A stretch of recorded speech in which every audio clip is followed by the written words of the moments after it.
Jessica, thank you so much for being on the show. Hi. um, let's dive in with, well, actually, before we do, I want to preface this a little bit with, do you remember the class where we met?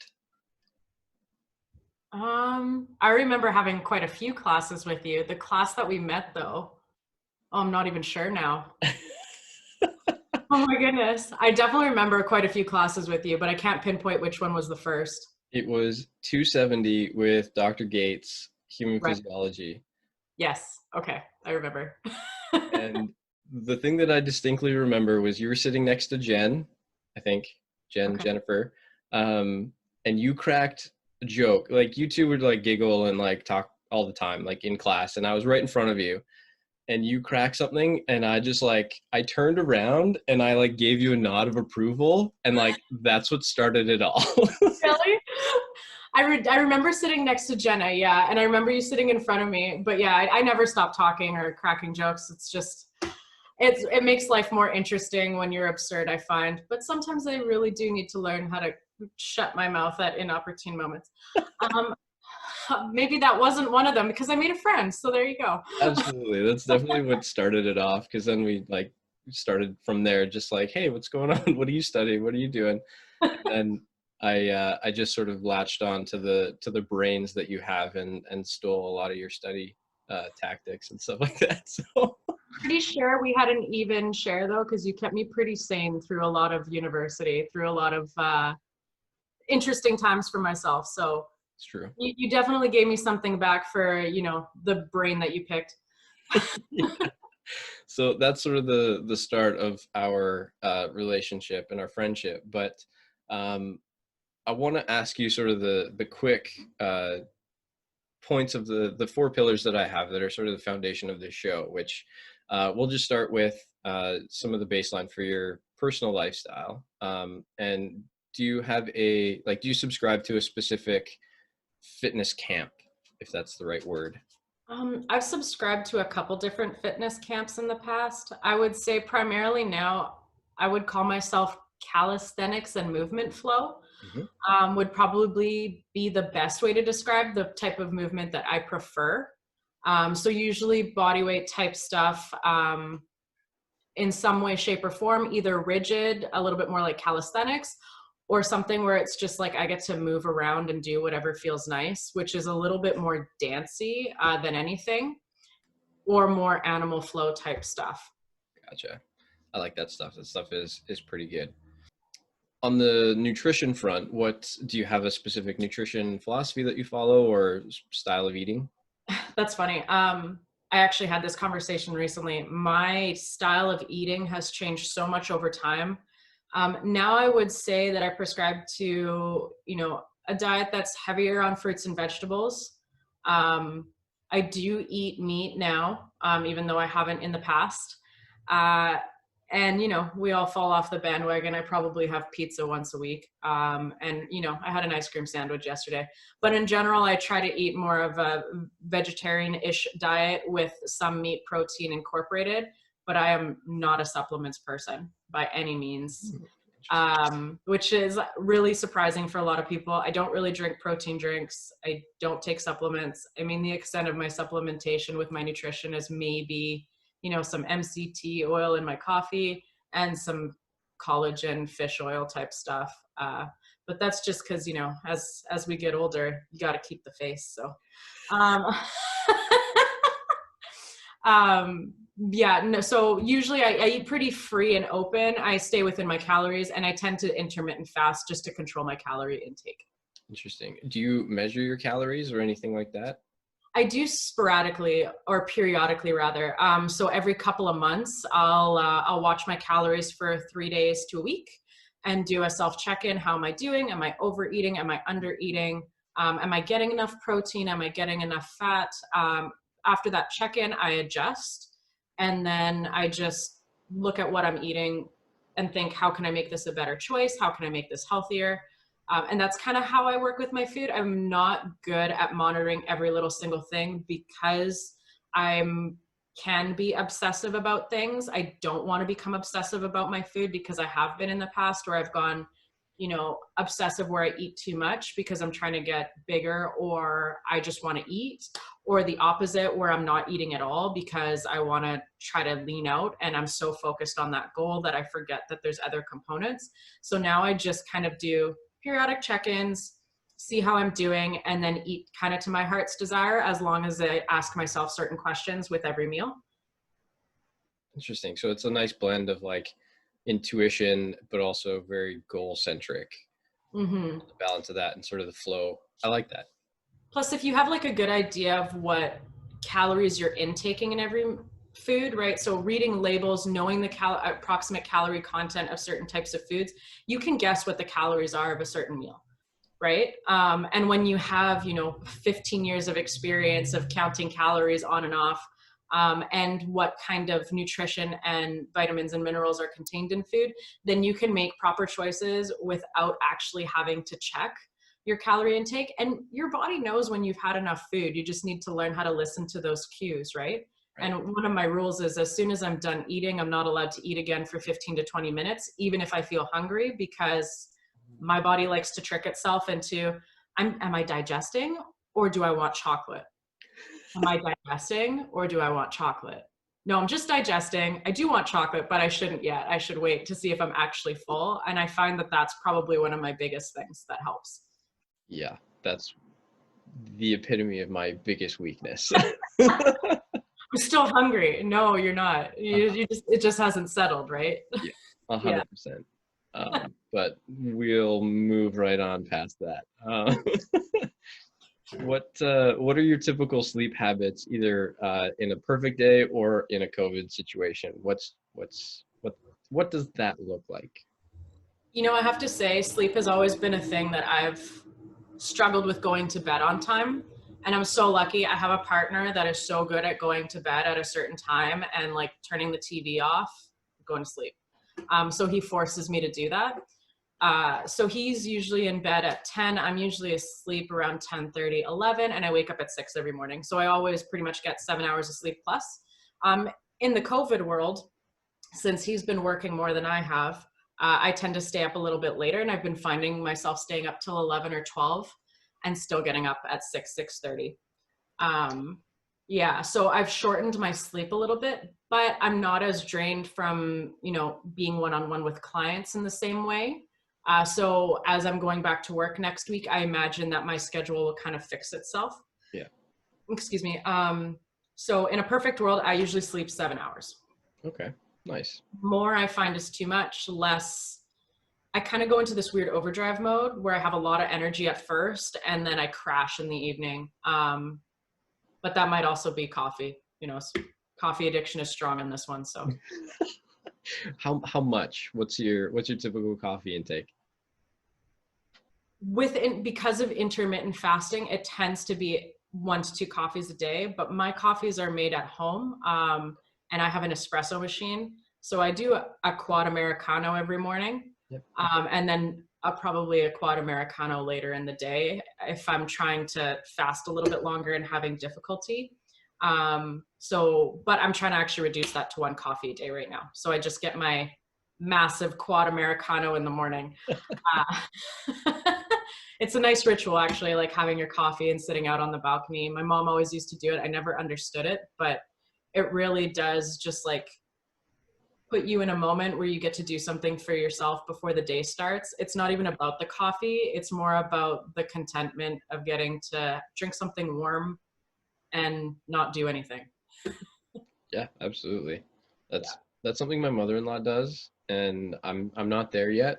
I see the value in it and I like it for all of the qualities that it brings. I just haven't executed on it yet, but that transitions really well into what's either your favorite or your most useful stress management tool. Well, coffee is definitely not a stress management tool. If anything, it makes me more stressed because I start buzzing after a while because it's a quad. Stress management tool though, exercise was always my stress management tool, and work actually. I have a habit of involving myself in other people's problems or life in order to sidetrack my own stress. And usually by doing that, I actually come to a result or a conclusion about how to manage my own stress by helping them deal with their own. So I've used that a lot as a tool, which maybe isn't the most ideal tool. Exercise is definitely a better outlet. So every time I've been under moments of significant stress, I tend to exercise, and then I have this moment of clarity where I feel better. I'm sure a part of that is, endorphins and, taking it out on yourself a little bit in a productive way. I find that really helps. And then walks. I go on pretty big walks with my dog and I listen to music, and trying to reintegrate myself into nature, which just gets rid of all the stimulus of life, or the stimuli of life rather. You get overstimulated a lot in the fitness industry just because, there's social media, there's being with people all day. You never really have a moment to sit and think, which is great for avoiding stress, but not great for actually managing it. Yeah. And then when I get to go back, float therapy is another one that I really like. That's something that I haven't done yet, and I want to do it. I just haven't pulled the trigger on it. It's really neat. I mean, if you're claustrophobic, it can be a little bit of a scary thing to attempt the first time. However, to have all stimuli completely taken away from you and you actually get to think clearly or not think at all. And then as soon as you come out, life seems brighter. That's the best way I can describe it. Like, colors actually look more vibrant. Sounds are more clear, your brain feels more clear, and you feel slow. I know that seems interesting, but just like, you're not in a rush for anything. And interestingly enough, COVID's actually done that for me too, where I never feel like I'm in a rush for anything. I didn't know what that felt like. That's neat.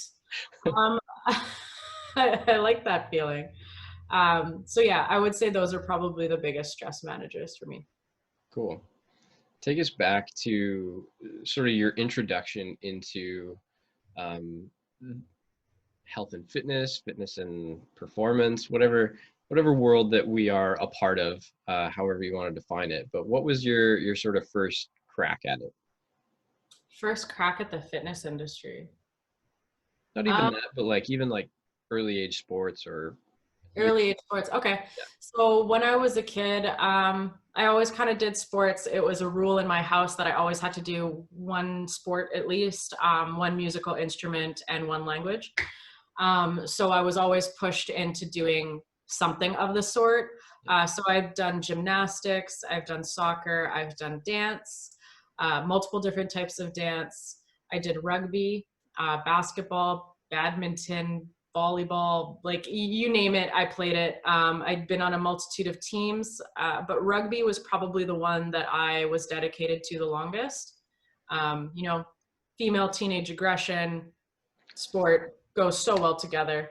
And it was at an interesting and pivotal time in women's sports too, where they were starting to get a little bit more funding and acknowledgement, and getting to see women's sports grow from that was really neat. Little sidebar. But that was kind of what got me into sport. And then when I got into a car accident when I was 19, I pretty much was debilitated for a little while. And during my rehab, I got introduced to a kinesiologist, and he really, really changed my life over the course of 2 years, and really taught me that there's a joy in movement, not an obligation. And that I was so much more capable than I ever thought I was. And that realization that you are so much more capable than you think you are, and that there's people out there that can help you unlock that potential if you're willing to let them, is an amazing thing. You can do it for yourself, but to have the guidance of another human being who believes more in you than you do in yourself, because everyone's their worst critic, right? I really wanted to be able to share that with another person. I wanted to be able to share the enlightenment that I got from learning that taking care of myself was the biggest thing I needed for my self-esteem, and that movement could be a joy. So from that I decided to try some kinesiology classes when I was in university, just to see if I even had an aptitude or a real interest for it. And I I excelled my first semester. I did amazing, to be honest. I was shocked at how well I did grade wise, trying obviously, but not trying as hard as I had in some of my other courses. And so I had the toss up between human studies and kinesiology, which are actually the same in hindsight. Um, and I chose kinesiology because it had security and also got me to teach people a joy that I had. And it went from being a hobby to being my purpose in that moment. And since then, it is a hobby and my purpose, which can sometimes be an issue, right? Because that's your entire life is one thing. But there's so many different sects of fitness that, you know, you can explore and change into. And it's forever changing too, our view of fitness and movement. So I'm really glad that I picked that and that my life kind of led me in the direction of, you know, I found a job where I get to take care of myself for the rest of my life. I know it sounds really selfish, but like I get paid to take care of myself and to help people take care of themselves. So I knew what kind of life and what kind of health I wanted in my lifespan. And then I was able to find a job that let me do that. So that's kind of how I got led into this.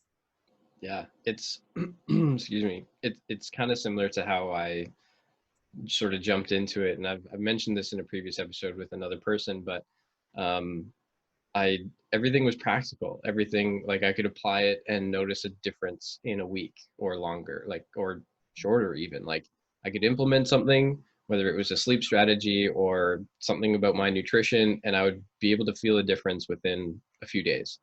And so I was like, okay, well, like, this is practical. Even if I don't turn this into a career in some way, like, this is knowledge that I want anyways. So I'm just going to keep going. Um, and I think it was in sports psychology before I came to UFB, before we came to know each other, my first class of sports psych. I think it was like the highest grade, and like I didn't study, I didn't like try. It was just like intuitive. Exactly. It was like, oh, like this is what interest and learning is like. Okay, like I'm in. I get it now. Mm-hmm. And just sort of went from there. But for you listeners who have no idea who Jessica is, she was the valedictorian and gave us the valedictorian speech for our graduation day, which was like, I was so like pumped, proud, and like enthusiastic that she got to stand up there. Like, and I had no idea. Like, they made the announcement, and I like looked around. I'm like, wait, that's Jessica? So yeah, she's a smarty pants at the very least. But I know what you mean where things just click for you when you find something that you like, right? And you know, I never in high school, my worst classes were science, math, and PE. Like I was a C student. Yes, really. I was a C student in those classes. I almost didn't pass PE 10. I almost had to redo it. That's how bad it was. But you see, I didn't see the purpose. I didn't see, like you said, I didn't see the functionality of it. You want me to run around the school for what? Right? There was no purpose. They didn't help us with goal setting. They didn't help us understand the purpose of what we were actually doing. I didn't understand math because you want me to graph that 1/3. Why? Right? You want me to understand why the ball goes up in an arc over something? Makes no sense. But if you tell me a human's throwing it, who's going to throw it further and why? That made sense to me. Yeah. So it's kind of funny how you can be, pardon my language, complete shit at something at one point in your life. But then when you find passion for something that relates to those subjects, things just like turn on. And biomechanics was one of my highest classes, which is crazy because I hate math. I'm terrible at it. But when I can apply it to something that is to a person, it makes sense. Yeah. Yeah. I still love the amount of application that just this field has, and yeah, it's why I stick around. And also too, like, I think more for me than most of our classmates, the psychology behind a lot of this stuff, and why I like to have conversations with people is because, like, I like to sort of pick at the why behind your behavior, why behind your decision making. I'm curious. And Totally. we had the sports psychology class together where we had to do an interview and like dive in on a problem and like go down the rabbit hole a little bit, and like, And man, did we ever go down that rabbit hole? oh, like it was phenomenal. Like, I think that was my favorite class of all time. Um, in like every single sports psych class that I had, it was just the best part of it. But anyways, like, yeah, I think we had to interview each other for like, what was it, 10 minutes or something like that, and we ended up going for like 20 or something silly. Yeah, we talked for so long. And I think that's a common misconception with the fitness industry is that you're just here to sweat. Yeah. You're just here to sweat and get it over with and go home. But coaching is so much more than that. Coaching is about, trying to create a lifestyle that's maintainable and something that you can be proud of. And learning psychology and counseling skills like we did in university applies so much more to our jobs than, remembering 30 exercises. Yeah. Or like choosing a specific test for something that, unless you're in a lab, it doesn't actually matter. Totally. And I mean, the beautiful thing about humans is that we're so complex and we're all so different, and yet we have so many of the same foundational issues. But you get to learn how somebody responds to different changes in their lives, and everyone's different. So each person you work with is going to be so different and so amazing. And you get this wonderful opportunity to try to learn who they are through psychology and how to apply that in a way that you can actually get them to be passionate about themselves, not just about moving. Yeah. Right. So I think if, people don't in the fitness industry don't have a set of like psychological or counseling skills or life coaching in some way, you're not going to excel because you're not going to understand people enough to actually help them thrive to a level where they see you as an extremely valuable person to have in their lives. Yeah, I agree 100%. Mm-hmm. This is somewhat off topic, or it's going to take us in a different direction, but like, you as a coach and as a kinesiologist practitioner, whatever title you hold, I just call you a coach because that's what you are. Yeah. Have you found, like, in your clientele, and this isn't a fault of them or anything like that, but just pattern recognition of, like, they come to you because they're unhappy about their physical state, or they're in pain, or something is wrong, right? And then they sort of compartmentalize their fitness and their nutrition and like the other stuff, but also like their well-being, their contentment, their purpose, their existential, whatever you want to call it, like really meta stuff. Like, they don't really see that they're all connected. Is that something that you notice? I'm laughing because yes, 100%. So, so it's by no fault of anybody's doing, but we tend to compartmentalize, different aspects of our lives because we think they're easier to manage if we see them as individual parts to a bigger whole, whereas you have to look at the whole in order to fix the individual parts. So yes, I usually start off by not saying anything because people are not always receptive to saying like, no, we need to look at your entire life and fix everything. Yeah. But like, cause that's not exactly what you're doing, but eventually you do need to go there. Right. And if somebody's having, psychological, social, emotional stress, that's going to transfer over into their physical being and vice versa. Yeah. Right. So I've seen it time and time again, somebody's trying to, let's say, lose weight.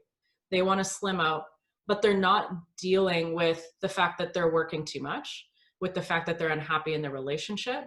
And those things are going to play. Like, you're not sleeping, you're not happy, you're going to eat more. Right. So that's one thing. And two, when our body is under stress, and I don't know if you remember this from stress and chronic disease, we actually hold fat because it's something that's going to actually help you manage your stress. Because if you stop eating, oh, look, I have reserves, right? Your body just doesn't manage as well when it's under stress. So yeah, you do have to look at the entire human. And I think a lot of people forget that because for so long, humans have focused on classifying things into different boxes. And now we're learning that we need to declassify. And it's been not just in fitness, but in everything. Mm-hmm. And I think that is a huge transition in human consciousness that needs to happen on a collective level and an individual level for their health. Yeah. And to take this one step further, I've personally noticed this, but like as you build that rapport with that client and that individual, you start to realize that your purpose with them isn't really just writing a program. It's more about the having an objective, somebody on the outside, let's say, just having a third party, or I guess a second party. Anyways, my analogy is falling apart as I'm trying to lay it out, but you have that other person that you can like be sure that they're going to call bullshit on, or like is going to ask you a deeper question. So you're just like, oh yeah, I'm making this decision out of irrational fear or whatever reason. Yeah. Coaching is all about the connection. If you don't connect with your coach, I just don't think things will change. Not long term anyway. What coaches really do is they keep you accountable. And it's somebody who, yeah, maybe you're paying them, but they care enough to check in on you and hold you accountable. And when a lot of your family and friends, you know, they sugarcoat things for you. Like they they know you so well and so closely that sometimes it's hard to be, you know, absolutely truthful. Whereas that's what your coach is for, right? Yeah. Like I say, I understand where you're coming from 100%. And sometimes life happens, but like we made a deal, right? And I'm going to hold you. I don't want to make you feel bad. You don't need to feel bad about it. Let's try again. Right. And they're like that, you know, the person in your corner that's always like cheering you on at the same time is also giving you honest feedback. Right. Yeah.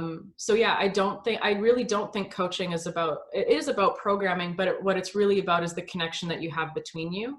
And then the programming is just, you know, the extra. Yeah. Right. It's building habits. That's really what it is. It's just building habits. Yeah. I find that's the distinction when I was doing personal training, while going to university at the same time. But that was we were taking that sports psychology class while I was doing this. So I was implementing stuff as we were learning it, as we were going through it. And I just started to realize like, oh, as a personal trainer, I'm providing a workout. I'm providing a program or a session that I'm trying to get this person to instill new habits or to try something new or whatever. But then when I started to look at it more as a coach, I was like, oh, okay, yeah, this is more what I am as a human being.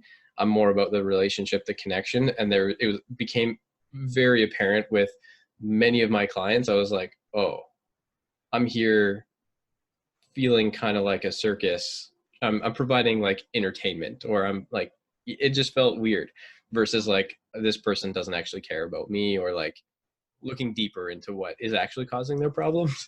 Mm-hmm, mm-hmm. And eventually just had to walk away. When did you realize that you were a coach and not a personal trainer or a kinesiologist?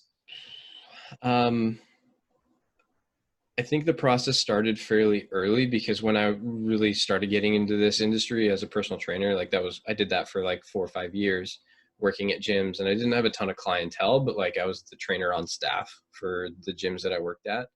So I was really just there to like make sure people were safe and like to orient them to the gym and stuff like that. So, but with that, I had a lot of opportunity to read a ton of articles from coaches that I respect and people that were sort of telling me about this mysterious coaching job and what that looked like. And so it started early, but when I actually realized that's what I was doing and that's what I wanted to do was when I was doing that mobile personal training. And it was soon before, I would say the last 3 months, when I was transitioning out of mobile personal training, and I got you involved with some of my clientele. Mm-hmm. Before I jumped on at Coastal. So it was during that process. I think it was like the last semester of university. Mm-hmm. It was. I think for me, it was probably through active rehab, actually, which is interesting because it's not necessarily my preference now for type of work. But I found that people got better faster if we connected. Or if I put more time into getting to know them first before building them a program, really sitting down and say, okay, tell me about your life. Who are you? How do you define yourself? What are your priorities? What do you like? What don't you like? And then that got reflected in the programming, and they tended to be happier and got better, and, tend to actually be more consistent. So Hmm. it's really interesting that we're talking about this now during COVID too, because that human connection component to anything is what makes it worth it. Yeah. Right. And sidebar, I think that's why so many people are struggling right now, Yeah. because like they're missing that human connection in their lives in order to excel. Yeah. And I've been pretty, what's the word I'm looking for? Uh, Blessed, grateful, whatever, because we have a few different intentional communities that we meet with on Zoom and other platforms on a weekly basis. And I realized that as this has sort of unfolded, I am more of an introvert, that has spurts of extrovert in me, when I'm working and doing stuff like that, because you have to not put on a show, but you have to be present and like have some energy, because your clientele feeds off of it, right? Mm-hmm. But like I would love to stay at home and be in front of a computer for most of my day. So like I'm thriving, which is not most people, but I don't think I would be thriving as much if I didn't have the people that I connect with on a regular basis, be it weekly, daily, or every other day. Um, and I think that's where people are faltering. They just don't have those connections. And I mean, it's part of the reason why I started the podcast. I'm like, why do I love this industry? It's because of the connection and the relationships that I have with people, and I want to have the conversations and get into the weeds, Mm-hmm. as it were, of certain topics. And so here we are. And we're so lucky in the fitness industry that we get to connect with so many different types of people from so many different types of lives. I have so many clients that if I had, met them on the street, we might have not connected the same way we did. Yeah. There's people that have been in my life for, I'm thinking of one client specifically that you actually know. Um, I never would have thought I would have gotten along with this person as well as I do. And he's taught me so many interesting things. And that's so lucky. Like not a lot of people get to experience, different kinds of people to the level where, you have to find things that you enjoy about each other, because if you're going to work together, you need to build a rapport. You need to find characteristics that you connect over. So then you really get to know somebody in the nitty gritty that you don't get to know when you meet an acquaintance somewhere, right? And then you get this interesting repertoire of, ways to deal with different types of personalities that you would never get in another industry. And I'm not saying that people are difficult by any means. It's just that, everyone has different characteristics that don't always match your own. And Yeah. to learn how to cope with those or learn how to like them, that's super cool. Right. And like myself, I actually found that I'm more of an extrovert, and it's been very weird for me to introvert a little bit more. And I would have said I used to be an introvert, which is interesting, but I definitely thrive off the energy of other people now. Interesting. It's interesting that you would have said you say that, because I would never have pegged you as an introvert. I'm just loud. I'm just opinionated. And when I have an opinion, it's just going to come out. It can't stay in. But I would definitely say like a large part of me is an introvert. And some people would say that's because I'm a Gemini. We have two different personalities. It can be super introverted and super extroverted. But I would say as I've gotten older, I've become more extroverted for sure. I just I like shock value sometimes in group situations. I find it so funny when you say something and like people look over and like, what did you just say? I can't believe you just said that. That's just like, tiny tidbits of comedy in life that just I live for. Yeah, I find more as well, from parenting tips from other friends that have kids, and just like noticing it elsewhere. I love the pattern disrupt, The like you say, pattern. Yeah. right? Like the shock value when you're in a group situation of just like, wait, what? Like, I People love are it. just people are just living their lives, and here you are talking about, things that happen to everybody but no one likes to talk about, and you talk about it just like it's no big deal. People look at you and they're just in awe that you would even bring it up. I find that you're right. Pattern disruption is really funny too. Yeah. Yeah. In a specific example, and I have yet to do this because I haven't quite built up the courage to do it. In one of my psychology classes, I think you know the professor, Mr. Wayne Perdruzik. Yeah, I remember Wayne. That dude was a gem, is a gem. But That's a pattern disruptor for sure. oh, Yeah. like I've never experienced a 3-hour lecture more fun than his. I know there was so many people that said they had a hard time with his classes. I loved it. He was so weird. Yeah, The weirder, the better. the better. People who are unapologetically weird is my favorite. I don't even know a person, they just act weird over there, you know, being themselves, not like weird creepy, but weird being themselves and who they are. I'm instantly attracted to that person and I want to be near them. I'm like, who are you? You're crazy. Let's be friends. Wayne was one of those people. Yeah. To give a little bit of context for those of you that have no idea, he's like maybe 5'5", 60 something year old, had glasses like bubbles, and wore a kilt to class more often than not. But it was And a punk kilt. It oh it yeah, was like black with like chains on it and stuff. oh 100%. It was like a utility kilt. Um, and he would wear a belt, and he would have like a pocket knife, like a Leatherman on him, and some other stuff. Like he was a gem. But I remember him telling a story. He's like, if you really want to screw with people, walk into an elevator and don't turn around and face the door. Just face everybody in the elevator. Like, That's so funny. if you want to get some weird looks, like people will turn away from you. I mean, maybe not so much now because they're just looking at their phone, but like, he's like, it's the weirdest response you'll get. You just like, there's these unwritten rules in society, and if you don't follow them, like people get really uncomfortable really quick. Mm-hmm. And that kind of brings back to like, you know, what it comes down to is eye contact. Hmm. People are weird when you make eye contact, and that's what's happening in the elevator. And that's a pattern disruptor, is that people are not used to long eye contact. And I'm not sure why. I think it just makes people uncomfortable. I remember I went to a breathwork journey with the stretch space out in Kitsilano. And one of the things they ask you to do is you'll pick one person first, and they ask you to look into each other's eyes for a full minute. You don't talk, you don't say anything, you just look into each other's eyes for a full minute. Then you do it with the second person.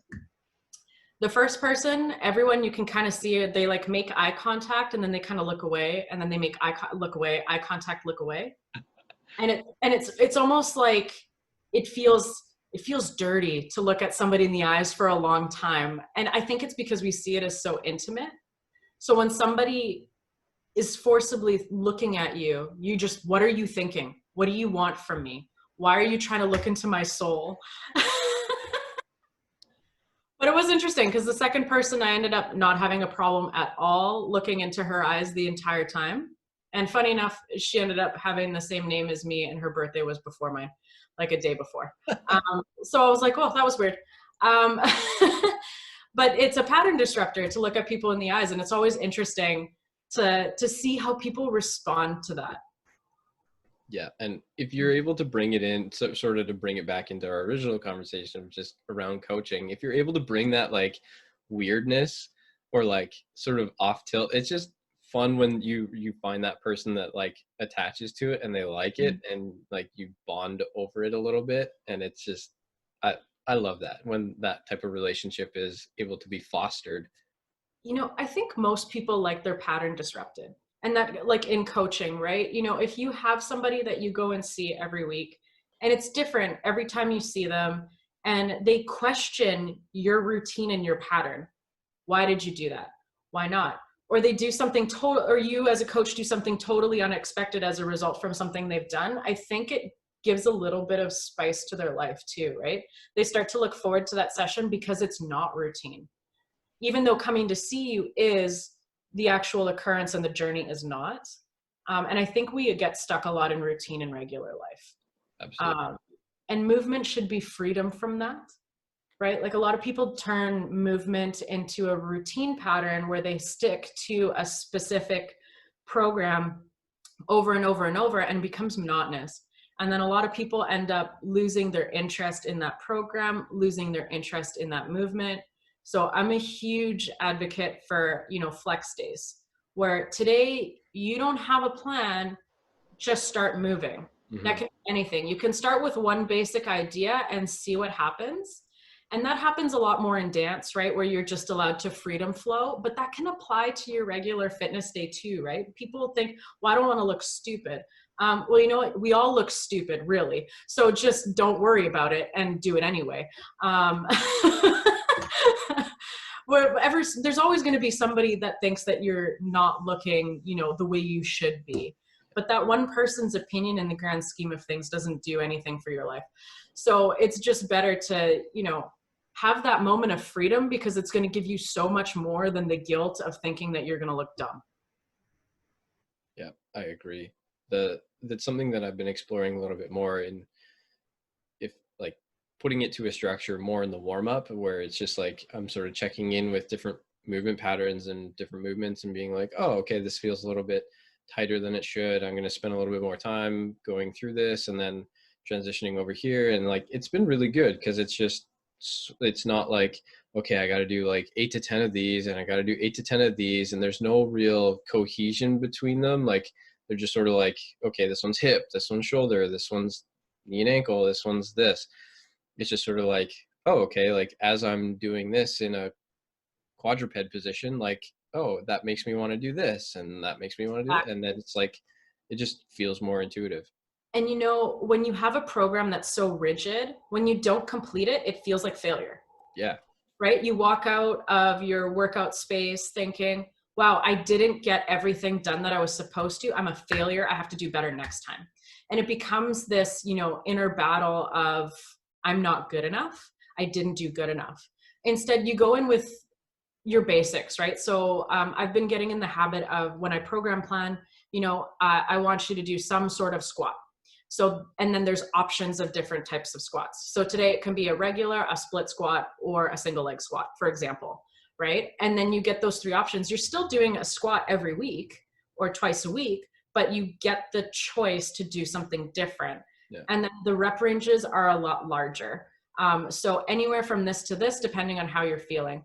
And some people, they don't like that because it leaves too much. Just tell me what to do and I will do it. And you can accommodate those people just fine. But I find most people, if they have, well, today I have to do pull-ups and I don't feel like doing pull-ups, so I'm just not going to go. Yeah. Right? Instead, say it's pull day. You have to do pull-up, slap, pull down, or something else that you're pulling.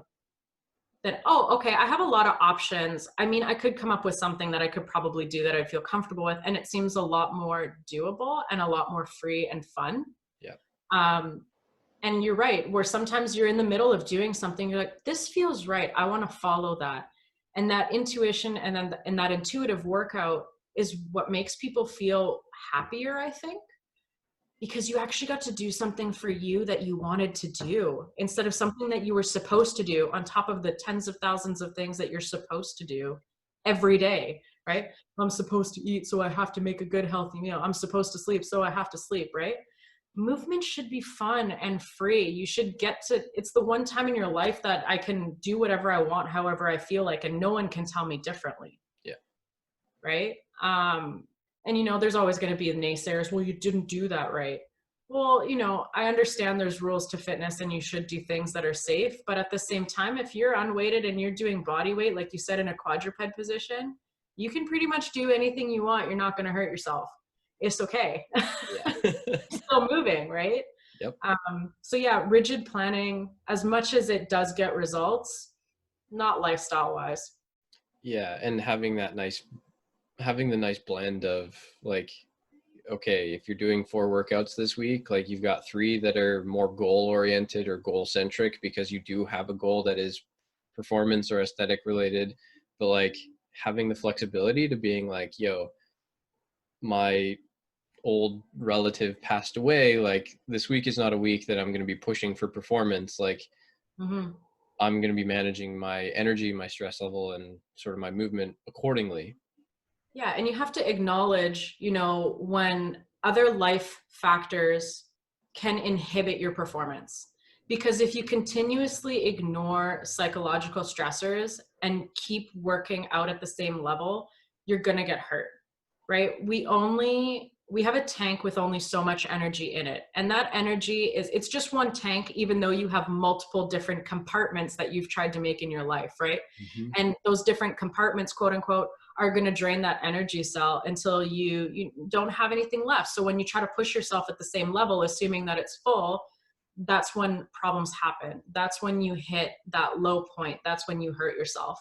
Yeah. And, we all get that reminder of that throughout our lives. I know I've had a few of those myself, where I've ignored, psychological stressors and tried to just work out harder to try to counter that. And then I end up hurting myself.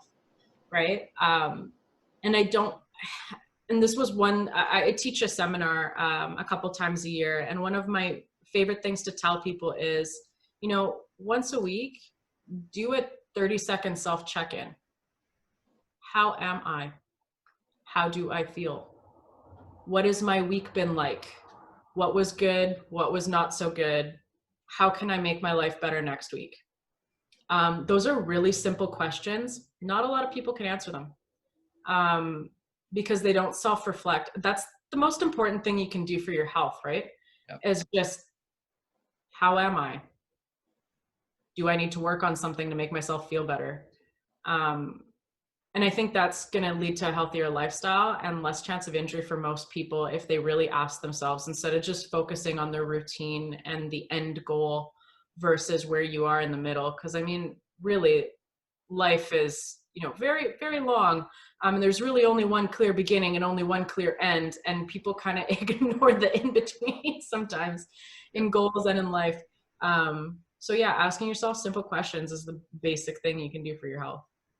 Absolutely. I want to keep talking forever, but I know you've got some places to go pretty quick here. So I want to ask you two final questions before I let you go. What is your favorite accomplishment in fitness, life, anything that you have set yourself out to and you have accomplished or achieved? That's an interesting question. The first thing that comes to mind, I actually haven't asked myself that before. The first thing that comes to mind would be the amount of awareness and understanding I have for my own body now, to be honest. There's no one exercise or something. It's that I've really learned my body and how to use it well. I've learned what its limitations are really well. I know when, it's time to stop a lot better. I know when it's time to move because I'm having, psychological stressors. Oh, I should do something to help myself. And then the amount of control that I have in movement. If you can't control your body and yourself, what can you really control is an interesting question. So the ability to really isolate and feel is probably what I'm most accomplished. I like the feeling, and I like that I know how to control that feeling now. Interesting. I like that. That's something that I've been working on for the last 2 years, is just the self-awareness piece in what I want to do and in life, not just in fitness and so on, but the self-check-in and the self-awareness piece is huge that so many people are just disconnected from. Yeah, and I think a lot of people think that movement is just move, but you really need to make a brain connection. And I've had a lot of my clients say, the workouts that I build for them are not necessarily physically exhausting, but they can be really mentally exhausting because I'm saying, connect to that spot, feel that spot. This is what you should be feeling. You should have a connection there. It's about motor control. It's not about, just going through the motions and hoping that you get the result that you're looking for. Yeah. Absolutely. Is there a specific goal that you're working on right now? Movement wise, I'm actually working a little bit more on joint range of motion through my hips. Is probably a specific physical goal. Goals within my career is trying to be a better coach and being one more that can vocalize what I'm trying to attain from my client. be that by understanding them better or by actually picking better words to describe what I want them to do. And I'm lucky actually that in a way that COVID happened when it did, because I feel like my vocalization of how to describe things and really get the result that I'm looking for has been better without tactile assistance. Yeah. Yeah. But yeah, trying to be a better coach is always at the top of my list career wise, and how to do that. Yeah. A good sign of a good coach. Always trying to get better. I think I can sneak this one in. Are you reading anything in particular that's been like super impactful? I've gone back and I'm reading Anatomy Trains again. Okay. Yeah, so Anatomy Trains, for people who don't know what it is a book by Thomas Myers that talks about the fascial lines of the body. So it's under the premise that, you know, we're not just individual muscles, like we're not just individual compartments, we're a whole system that works as a unit. And that whole system is so intertwined, but it's also intertwined by stress lines. So we work in patterns, and kind of understanding those patterns and how, you know, one area can connect to another is really important in not just movement, but in rehab. And since I do rehab and stretch therapy as well, it's really important to understand that, you know, how a hip injury can actually affect your shoulder, or how surgery or a tattoo can really affect an area surrounding it.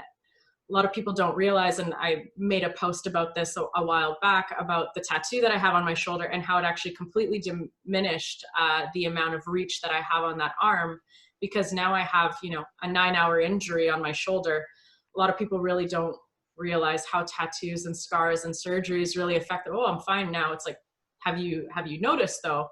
That comes down to that awareness and that check-in. Like, are you really okay? Have you really explored that, tried to make it better? Right? Yeah.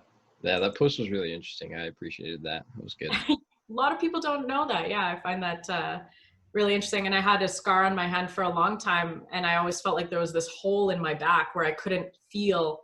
And then when I started massaging the scar and trying to like think, okay, connect to this spot, and really tried to create the connection on my own through my brain, actually started to feel that sensation in that location again. And then my training shot up like crazy. Interesting. Yeah, so creating a real connection from mind to body is important. They are not separate at all. No. As you can probably tell, we could talk about this for a long time, but I know you got to go. Where can people check you out, follow you, and see what you're up to? So I have 2 different social media accounts. I'm part of an amazing business that we've started in the last couple months called 3-Wave Fitness. And you can find us online at 3wave_fitness. Really interesting coaches that are we're all focusing more on mental health and the entire human versus just movement, and then giving you really good education on how to optimize that movement. And then on my own, you can find me on Instagram as well at KinesioJess, which is a little bit more calisthenics advanced based. Still really cool stuff, but I don't go as much into emotional and mental health. It's more just basic workout stuff. So it's really neat to get to explore that with my 2 partners, who are amazing coaches as well. Some of the best coaches I've ever met. So I'm so lucky I get to work with them. Yeah. That's awesome. I'll definitely link that up in the show notes, and I'll make it available for people that it's really easy to get to. Highly encourage it, because Jessica is a smarty pants, as you can tell, but also puts out really good stuff too. So I just like to talk. Everyone's smart. I just say it. Yeah. Thank you so much for having me, Danny. This was awesome. No, thank you. It's been a phenomenal time catching up, and we'll definitely have to do this again. Agreed. All right, we'll catch you later. Thank you.